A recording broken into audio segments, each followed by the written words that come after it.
How can you come to a wet fit and don't expect for you to get wet? You don't know it's blows you go get. You watching SAT TV.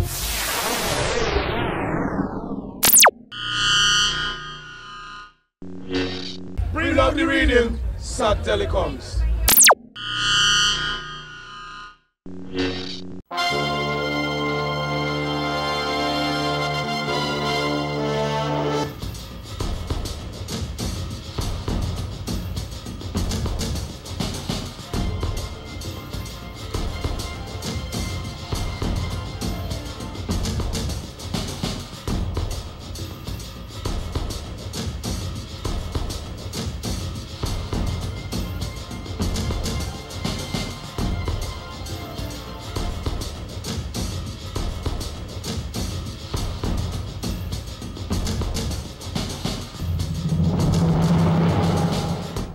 Welcome to SAT TV News. I am Alicia George, your presenter.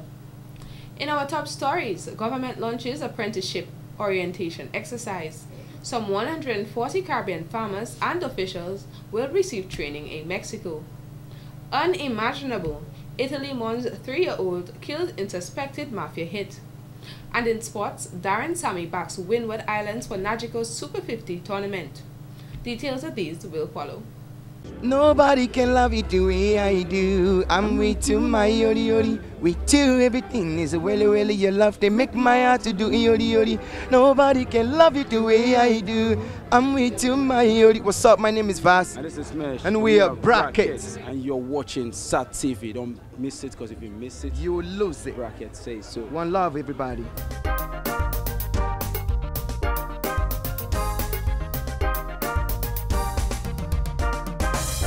How can you come to a wet fit and don't expect for you to get wet? You don't know it's blows you go get. You watching SAT TV.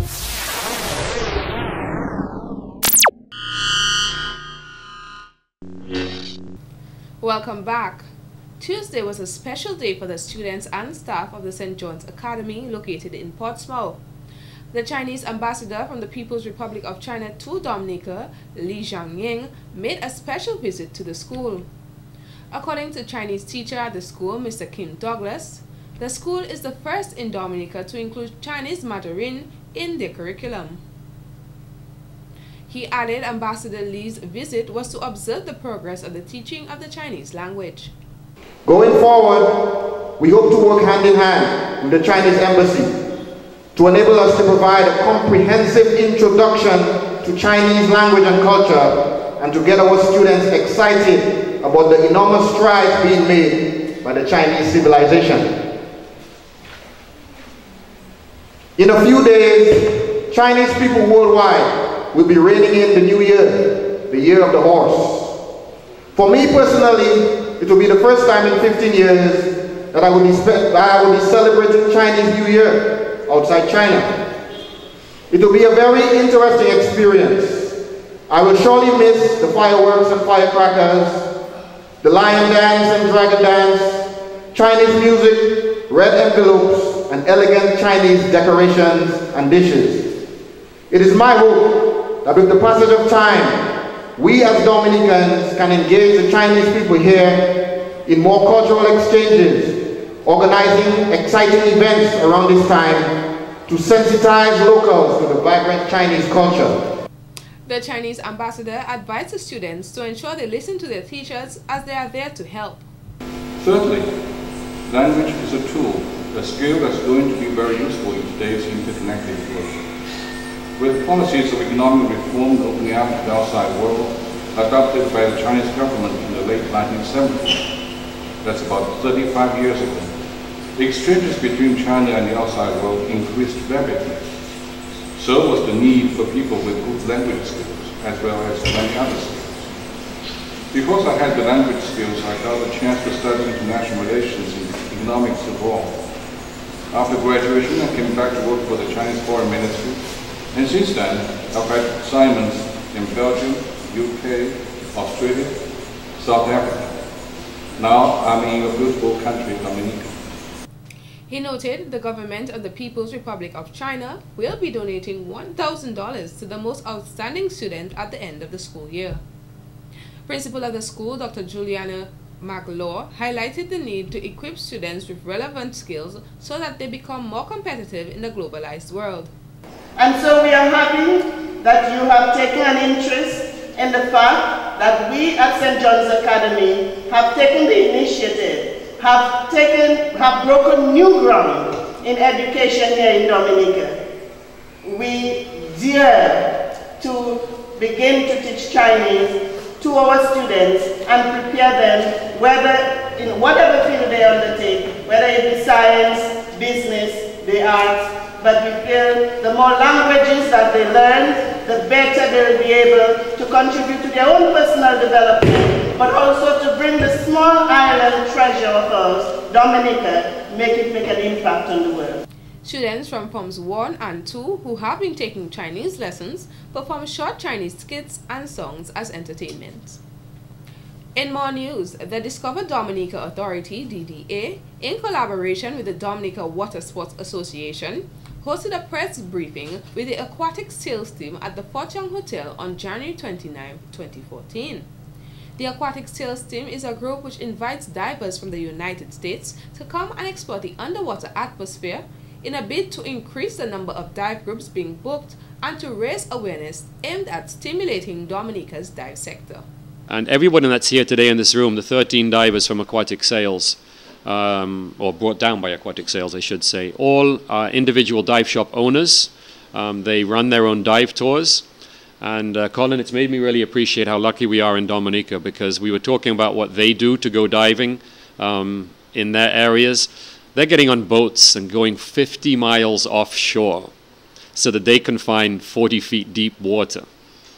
Now in Dominica, our boats are more than 150 feet, and they're about 50 yards offshore. The representatives are all based in the southeast and cover 13 individual states.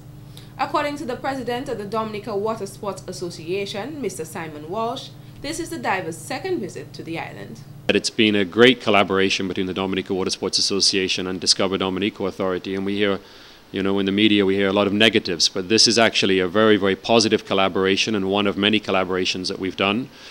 So the dive sector, I think, is a very positive place. It's been moving forward, and as Colin said, we have a long way that we can grow. Services provided to the divers will make complements the DDA, which provided airline tickets, and the private sector, which took up the responsibility for placing the divers into respective accommodations. Said the first FAM trip was a huge success for us, getting stores to sell it to their customers. Either people have already had trips come down here since the last one, or they have people signed up for the next 6 to 12 months to come. So with that goal in mind, and if that keeps moving forward, I think we have a very positive thing here, and would love to come back and do it again. The Aquatic Sales Group is expected to leave the island on Thursday, January 30th, 2014. In other stories, this year's opening of Carnival Parade, scheduled for February 8th, 2014 at 2:30 p.m., will take place on a new route as the Dominica Festivals Committee, DFC, has made changes to enhance the experience. Events Director of the DFC, Ms. Natalie Clark, said they flipped the script, putting a new twist to an old thing. So the parade will move southward along Goodwill Road, across EC Low Black Bridge. Remember, we're going from Pottersville this time. We're flipping the script, okay? So we're going to be southward along Goodwill Road, across EC Low Black Bridge, south along Independence Street, westwards along King George V Street, turn southward along Old Street, and then proceed northward along the Dame Eugenia Charles Boulevard. You notice we're using part of the Carnival Monday and Tuesday route, right? Because it's already there for us to use. The streets are already wide enough. Because you have to think of all those big flatbed trucks that are trying to turn corners and so on. All right? And at the conclusion of the parade on Dame Eugenia Charles Boulevard, as Val says, the official opening will take place starting at 6:30. We really haven't changed anything, we've just flipped the script. So the same way that when you were at Pottersville, 6:30, CK, Triple K, cut the music, we move into our officialdom, same way we're going to do it down at the main part. 6:30 into officialdom. During the opening ceremony, the Mayor of Roseau, Ms. Irene John, will officially present the keys to the city, along with addresses from the Minister of Sports, Youth and Culture, Honorable Justina Charles, and Minister for Tourism, Honorable Ian Douglas. Following this opening ceremony is the staging of the inaugural Connect Vive Jam at the Windsor Park Sports Stadium's car park from 8:30 p.m., which will feature the pioneers of Booyah Music, the WCK Band, Triple K Global, and DJ Flip. Carnival promoter Mr. Val Coffey had an important message to the bands that will utilize the trucks during the carnival season. Note, we want to advise the bands who are going to be on the road for the parade and for Carnival Monday and Tuesday. Please make sure when you're building your trucks, you're within the 13.5 feet, I think, limit that's available for you. Do not go and put your truck to the point where we're saying you try to hold the down-like wire. We will not be responsible for any fatalities, so we're asking you to build the truck in your limitations. Don't touch the wires. Don't go around playing like you're Superman, because there's no Superman when you go to Linus, you're not coming back. So please be careful. Also, those of you throwing different objects for your promotional material, we're asking you to throw it within the parameters of the parade, not anywhere. Lady watching on the veranda, she get hit by something. We want you to really be, conducive to what we're doing. So if you're not clear, you can always come and check the people at the office here, and they'll advise you. But please support Dominica's Carnival. He is urging stakeholders to ensure they make all necessary preparations to ensure there is no delay for the start of the opening of the parade. Don't wait for the last minute. The DSC would like to start things on time, and you have been holding back the process over the years, and we have been getting the bad name for that, because we are waiting for you. And those of you that want to come on the parade, please respect the parade route, respect the marshals, what's happening on that parade as well. In more news, the Dominica Employment and Small Business Support Agency, in partnership with the Dominica State College, introduced its first apprenticeship orientation exercise at the Dominica State College on Wednesday, January 29th, organized to welcome a number of interns who will be trained over a 12-week period in landscaping. The agency's landscaping apprenticeship orientation exercise will target young men and women between the ages of 18 to 45 who are interested in establishing their own small businesses but lack the necessary technical and managerial skills to succeed. According to Mr. Alexander Stevenson, Executive Director of the Dominica Employment and Small Business Support Agency, much of the country's unemployment can be attributed to the difference between the number of skilled tradesmen and the volume of work available. Much of Dominica's unemployment can be attributed to the disparity between the number of skilled tradesmen and the volume of work available. The objective of the apprenticeship program is to enhance job creation, increase local tax base, encourage private investment that can expand economic development opportunities, and refocus public spending on training by targeting vocational training and micro-enterprise skills on linkages with export sectors and promoting in-firm training through the judicious use of financial incentives. All prospective landscaping apprentices, as well as other apprentices, are encouraged to register their names and complete the agency's skill bank registry. A critical outcome of this training, he noted, is for Dominica to have a number of young persons with better work ethics, among other aspects. We have a number of programs here that are unfolding, and we have decided to come here tonight, and from the ministerial point of view, to talk with you, and we speak of everyone here tonight. We speak of our single mothers, we speak of families, we speak of our youth here, and we speak of both males, females, everyone here, and how you can get engaged. When we spoke to you some time ago at the budget address, when our Prime Minister articulated in terms of placing money there to create employment opportunities, we were very serious. The minister urged the participants to take seriously the training they are about to undergo. In other stories, during a press briefing on Wednesday, January 29th, of a United States Aquatic Sales Group on their second visit to Dominica, Mr. Colin Piper, CEO and Director of Tourism, made mention to 3 airlines that the organization has targeted to boost visitor arrivals on the island. Mr. Piper, in highlighting the successes of the initiative, a collaboration of the Discover Dominica Authority, DDA, and the Dominica Water Sports Association, revealed that efforts are being made to improve on air access to Dominica. We realize that Group travel in the dive industry was not dead. It was just dead to Dominica because of access. And so we went about the business of trying to partner specifically through the hub of St. Martin, and partnering initially with BVI Airways and now Liat, and soon to be Winair through St. Martin, which turns out to be a great hub. According to him, partnerships with these airlines will generate results. St. Martin, I think, has they've realized that Princess Juliana International Airport can be a hub for the Northern Caribbean, and so they consider Dominica to be one of their clients. That as they bring international long haul into St. Martin, that it can assist in onward connections to Dominica.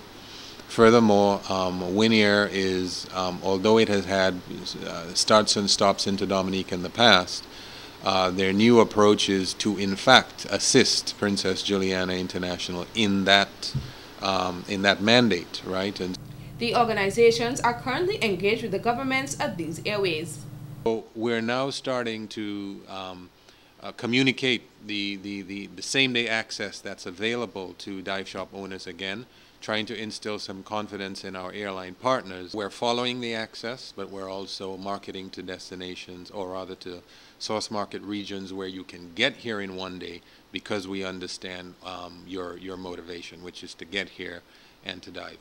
Mr. Piper indicated that the choice to bring decision makers on the island is a strategy that has brought results to the DDA's mission of attaining 90,000 visitors by the year 2015. In more stories, Queen contestant Michelina Samuel is the only young lady who has not yet been sponsored to effectively participate in the Miss Dominica Queen Pageant 2014. Carnival promoter and entertainer Val Youngbull Coffee urged able proprietors or individuals to come on board and support Miss Samuel in her endeavors. We have one more young lady that needs to be sponsored, and we are asking the other people outside there listening who can and who need to do something. You can still come forward. The sponsorship, as I said last week, you can give what you can now. We negotiate, we'll work with you, and we could start the process going on. Mr. Coffey noted that the Queen Show plays an integral role in the promotion of Carnival here in Dominica. The Queen Show is an integral part of our Carnival. All 7 girls, as I said, cannot win, but all 7 girls can get scholarships. Even if one will get one scholarship, the other 6 can just make sure they apply. They should get favorable consideration for doing what they do best by coming on the stage and making Dominica's Carnival the spectacle and beauty that it is. Meanwhile, 2 of the 7 Miss Dominica 2014 contestants have been officially sashed. Miss Scotiabank Donella Riviere and Miss Dominica National Petroleum Company, DNPC, Torrance Dorset, were officially sashed at the Dominica Festival Committee's weekly press conference on Wednesday, January 29, 2014. Miss Riviere's drive and talent truly impressed us. We know that the road to the throne is not an easy one, and we want to encourage her to work hard, as success can only come through perseverance. We are certain that she will make Scotiabank and all her supporters proud. Ms. Mara St. Rose of the DNPC noted they are proud to partner with the Dominica Festivals Committee to sponsor a contestant as she made way for Miss Dorset. I am so honored and privileged to be sponsored by the Dominica National Petroleum Company Limited. I can assure you, Dominicans, that I will make this company proud as I represent in the Miss Dominica Pageant 2014. And in court news, Michael Seaman of Kingshill, who is originally from Capuchin, was charged for malicious damage to a deadbolt and lock worth $160. He was also charged for vagrancy, taking up residence at the home of Barbara St. Louis at Kingshill. According to the prosecutor, about 3 months ago, St. Louis secured the home and went to a home in Roseau South. She received information that someone had taken up residence at the Kingshill home, and upon investigation, she saw that the defendant had in fact been living there and reported the matter to the police. When the police got there, they met the defendant in the home, and he informed them that he had nowhere to live and he had gone in search of Miss Barbara to make arrangements for him to live there. I got a job and needed somewhere to stay and decided to stay there till I got to speak to the owner. "I cannot stay with my mother and father. They disowned me a long time ago," he told police. He was then arrested and charged.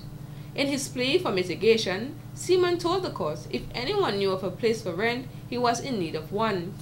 He said he had already apologized to the owner, but he was just trying to help himself, and further stated that he had lost his job at a fast food establishment in the city as a result of his arrest. Before sentencing, Acting Chief Magistrate Candia George warned the defendant that he could not just take it upon himself and take up residence at someone else's place. He was fined $500 for vagrancy, to be paid by 28 February 2014, or in default, spend 2 months in prison. He was also ordered to pay compensation of $160 to St. Louis by 31st January 2014, or spend 1 month in prison in default of payment. This has been the local segment of the news. Coming up next, regional highlights.